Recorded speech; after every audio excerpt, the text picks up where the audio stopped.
Hello, welcome to this special edition of our show today, where my guest, Kamal Rihal, who is from the Birmingham Children's Hospital charity, will be talking about a new fundraising campaign that they've just launched. Hello, Kamal. Hello, Cam. Hello.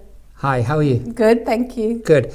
Listen, tell us about this amazing new fundraising that you're doing for Fight for All the Feels. Yes. So, Fight for All the Feels, that's the name of our campaign. And it's to support our amazing youth mental health service, Forward Thinking Birmingham.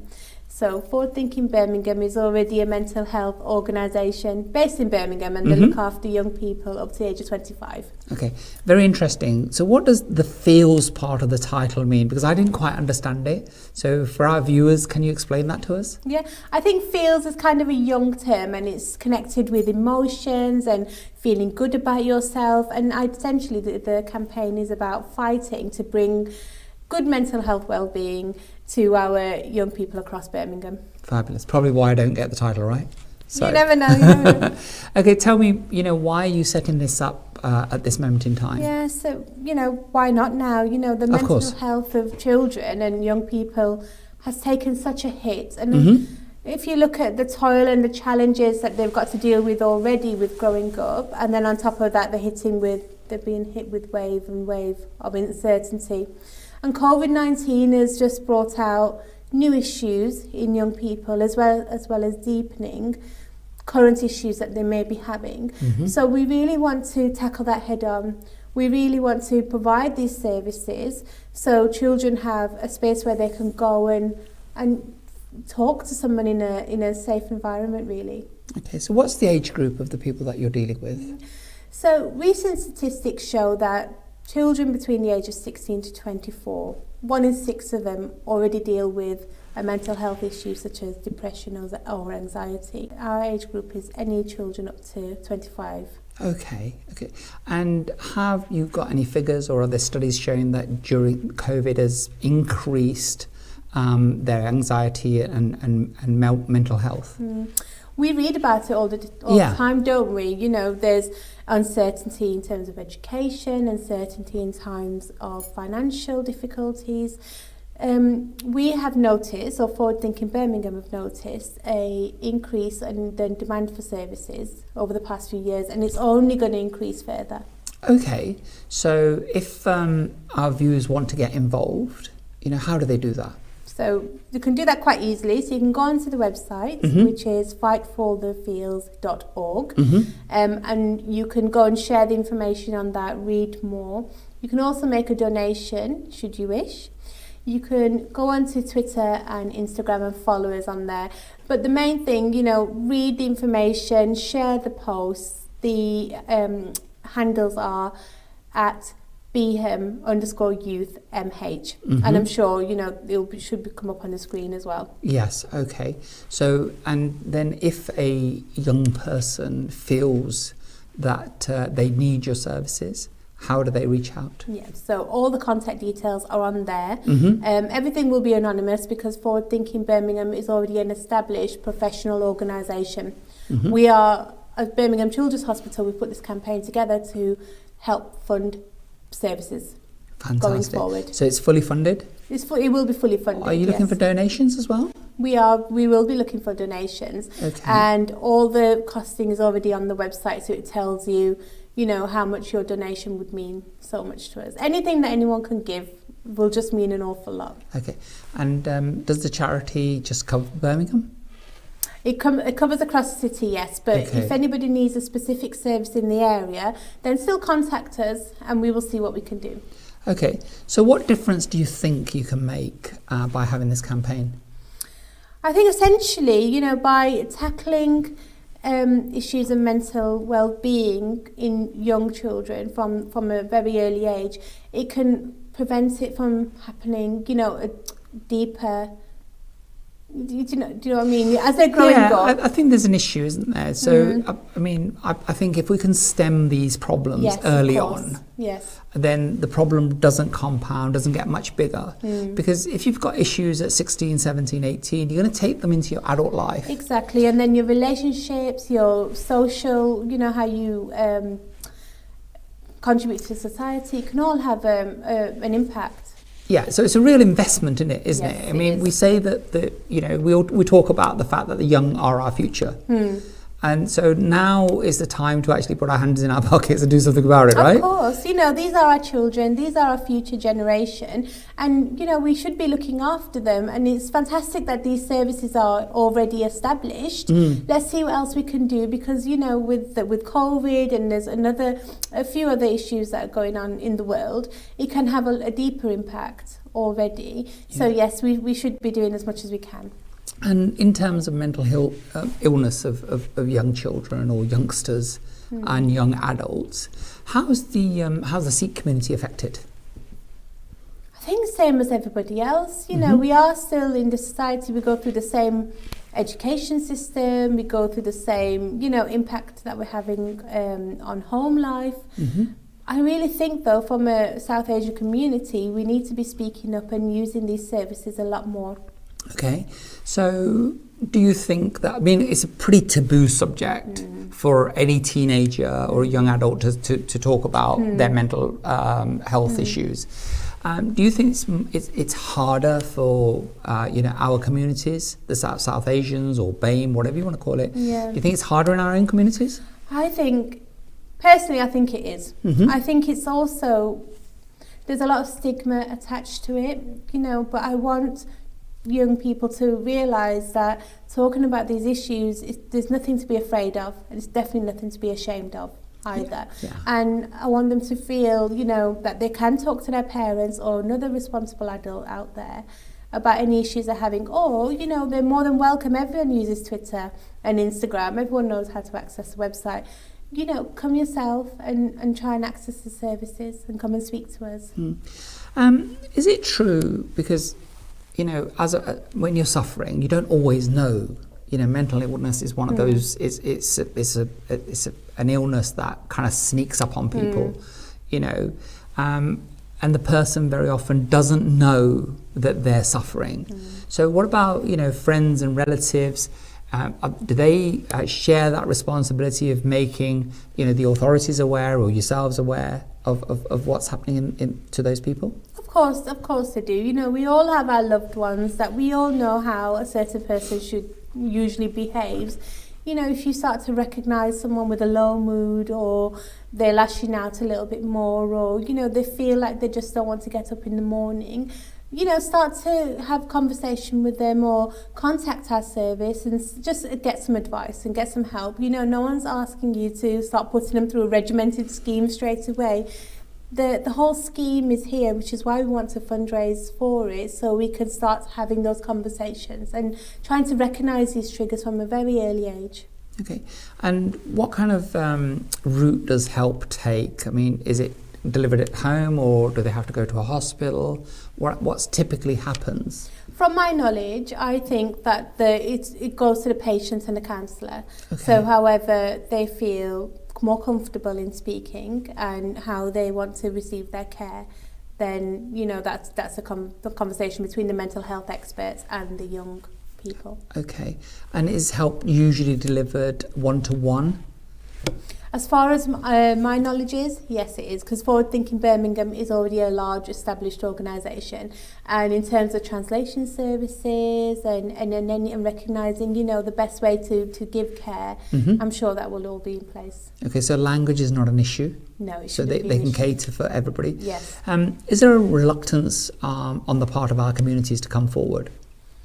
From what I see and what I read, obviously I'm not a mental health expert, but from what I see and I read and the work that I've done with other organisations, I feel there is. And I think, generation-wise, particularly with our parents' generation, when, they came here and they had a lot of trauma to deal with themselves, so they don't necessarily deal with their children's trauma quite as well, because they think, well, we have to do this, and so you can cope with this yourself quite easily,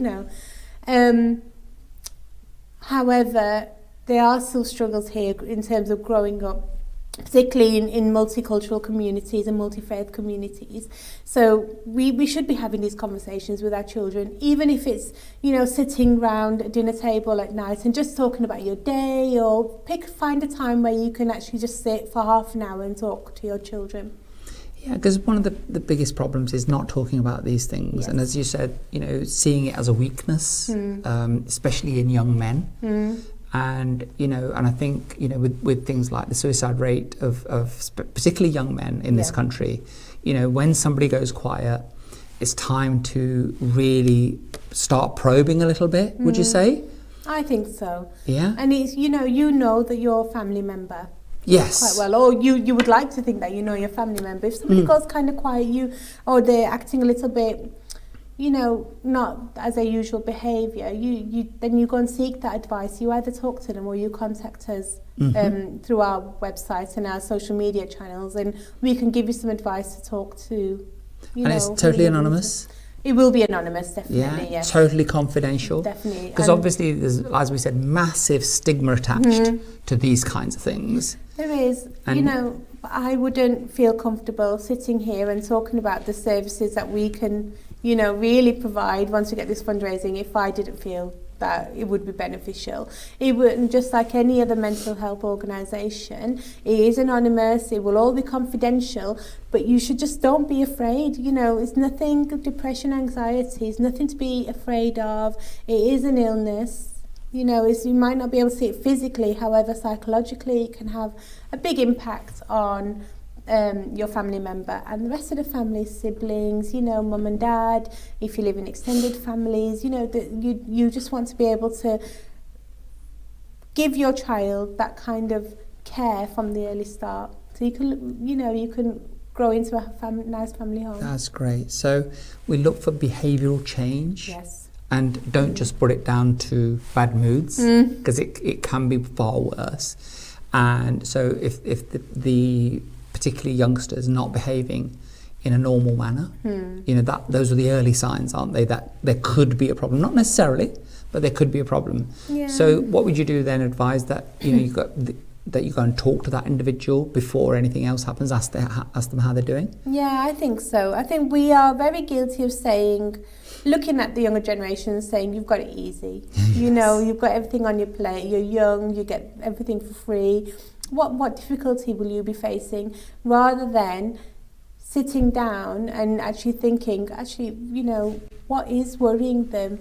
Everything's changed in terms of A-levels and coursework and exams. They're all changing.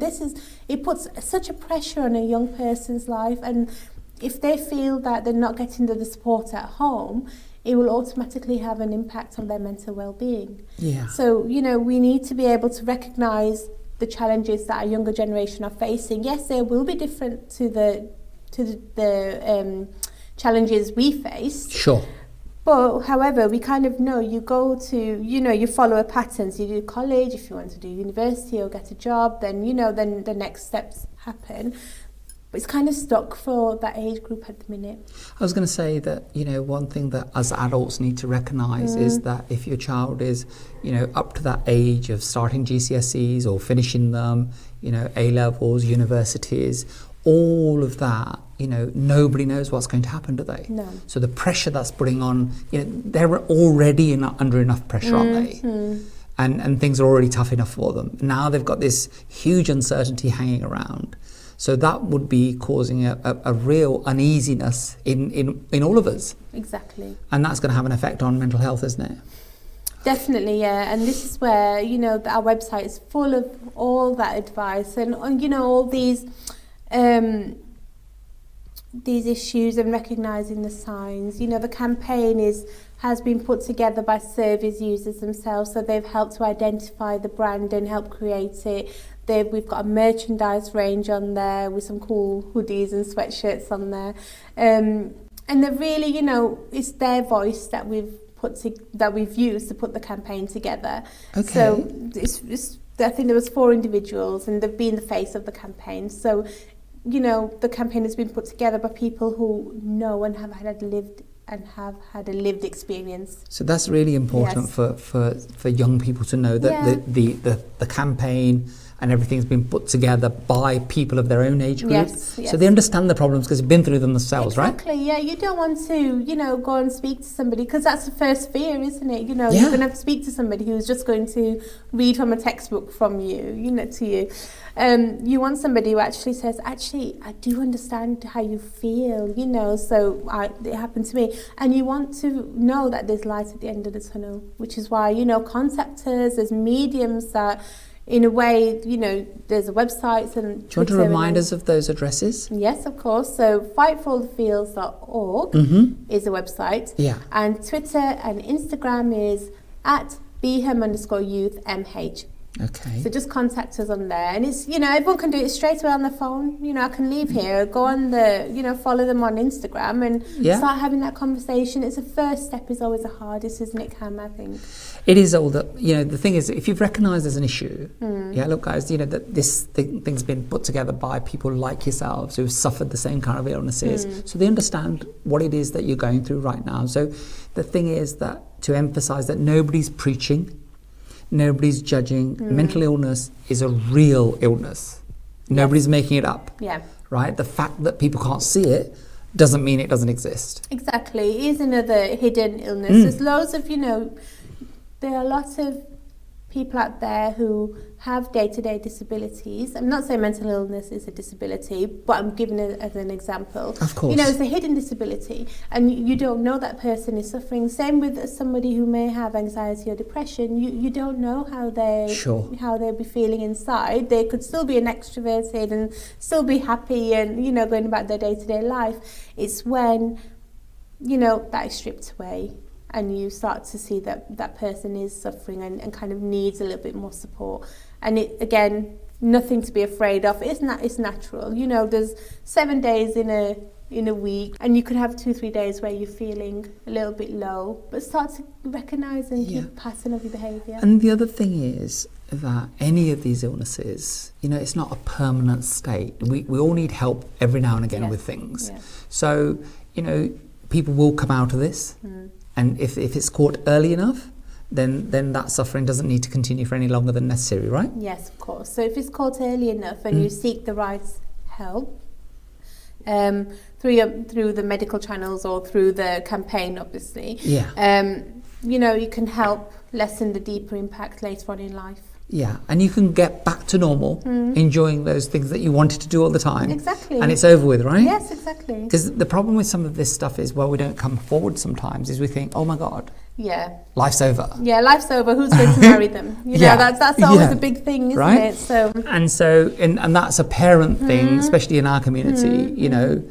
Sadde bache da vyah rishta kaun karuga. That's not it. That all of that thing that's going on, that stigma that was attached to it, we need to get rid of those things. Yeah, and this is where it needs to stop in our community. I think this campaign is such a breath of fresh air, and it will be such a breath of fresh air to our community, at least, knowing that there's services here that is so easily accessible, and we can go and use them whenever we like. Let's start that first conversation. Yeah. And We've got to draw a line under any kind of stigma or taboo, because it's not working. Well, the problem is that that's a short-term thing, isn't it? So if we're hiding that because our child's rishta is not going to be done or anything like that, it's just a problem that we're brushing under the carpet. It's going to come out and it's going to be 10 times worse.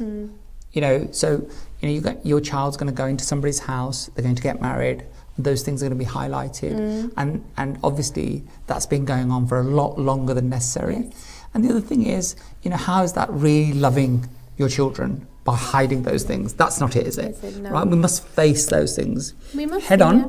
And there's organisations, obviously, like yourselves, that are willing to support that. Yes, of course. No, you've said the right things. That's the essence of the campaign. To first of all, we need to tackle this head on, and we need people out there to come on this journey with us. The campaign has been put together by service users, so you are speaking to people who's had lived experience of it. Read more about it. Really, go on the website, have a look, share the social media posts. Just let everyone know. Let's spread the awareness. Yeah, fantastic. So, for our viewers, if they want to get involved, if they want to donate, where do they go? How do they contact you personally, and how do they contact the organisation? Yes, of course. So on the website, fightforthefields.org, there is an area on there where you can donate. And you can also contact the organisation through there as well, through the website. But you can also send messages on the social media channels. Okay, so guys, you've got all the information that you need to contact the organisation, to make donations, for youngsters to come forward. And if they are feeling any kind of stress and they feel that they need some help, you've got places, now you've got addresses to get help from. And Kamal, they could obviously contact you if they haven't taken any of this down now.